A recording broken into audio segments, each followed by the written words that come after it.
degenerate who had intercourse with concubines in full view of his entire population. An event of this nature has little to do with the real world, although a great deal is said about the character of one of the Old Testament's authors. It's no defense to say that the Bible deals with the real world.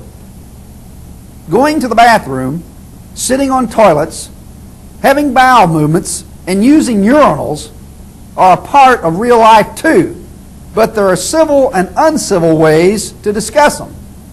In fact, by and large, they don't even need to be discussed at all.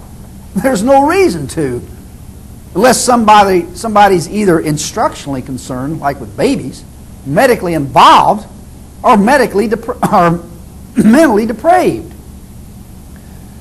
And one should have no problem discussing these topics while excluding terminology that's more in tune with locker rooms and street gangs than polite society. Some of these passages can warm you up just by reading them. 1 Kings 1:2 says, "Let there be sought for my lord the king a young virgin, and let her stand before the king, and let her cherish him, and let her lie in thy bosom, that the Lord the king may get heat." Unquote. Well, it's safe to say that's not the only thing he's going to get, nor is he the only one who's going to get heat reading passages like this. Remember, I said the language was going to be gross. Now you can see why I postponed this program for so long. Following his list of biblical obscenities, Harry Barnes made the following wise comment on page 175 of his book. Quote, "It is obvious that if the Boston judge who presided over the case of Theodore Dreiser's book, An American Tragedy, were to adopt the same attitude with regard to the Bible that he has toward Dreiser's novel, every bookseller in Boston would be held liable for a jail sentence in offering the Bible for sale." Unquote. In summary and in essence, anyone who refers to the Bible as the good book has either not read it or is intentionally ignoring some of its contents. We've now arrived at the final social problem in this 8-part series, self-degradation. One of the most serious problems in modern society is mental stress and mental illness, brought on in large part by the fact that millions of people have low self-esteem and a low self-concept. When people are taught by the Bible and other media to look upon themselves as little more than pieces of dung, to quote Martin Luther, when people are repeatedly told in biblical verses that they are depraved, ignorant, and helpless sinners, they will naturally have a low opinion of themselves and their motivations.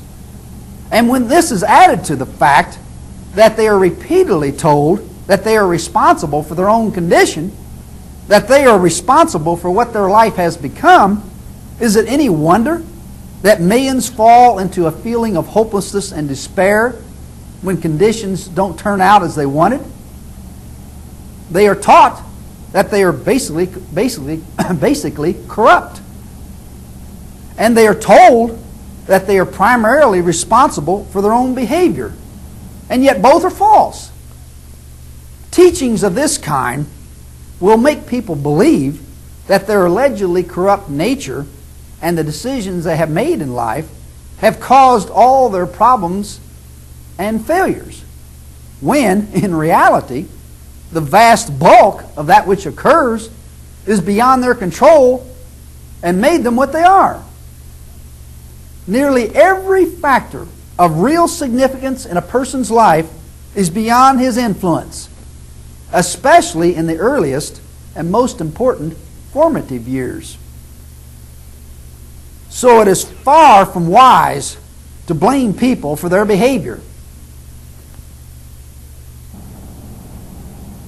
Major factors determining what people become and over which they have no control are such things as who their parents are, the character or makeup of their parents, the period or era in which they live, the wealth in which they are raised, the environment in which they're reared, the intelligence they receive at birth, their genetic composition, their race, their sex, their nationality, their childhood associates, friends, and playmates, who their classmates are at school, who their parents are, their health at birth, their physical appearance, their athletic capabilities, the nation in which they're born, the climate in which they're raised, the teachers they have at school, the books and other media that they are taught by and from,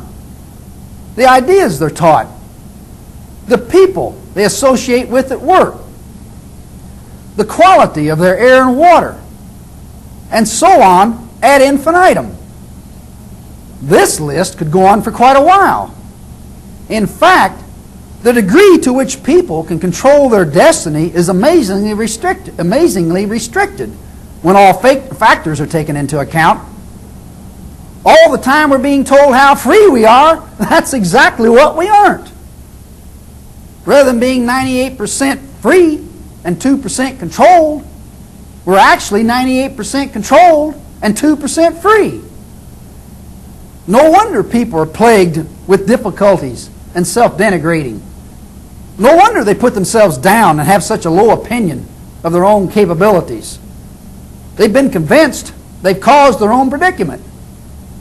No wonder antisocial behavior and criminal activity is so all-pervasive. How can people respect others when they don't even respect themselves because of factors over which they have almost no influence? Not long ago, I saw a couple of teenagers out on the street wearing some t-shirts with big letters written on them that said, "Attitude is everything." Little did they realize that not only is attitude not everything, it isn't even the main thing. The main thing is somehow being able to control those factors that make you do what you do because they determine your attitude, not vice versa. Material conditions determine ideas. Far more than ideas determine material conditions. People are far more of a result than a cause.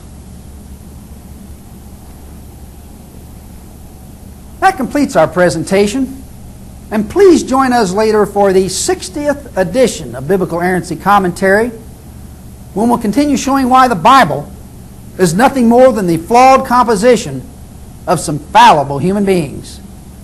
Thank you for listening.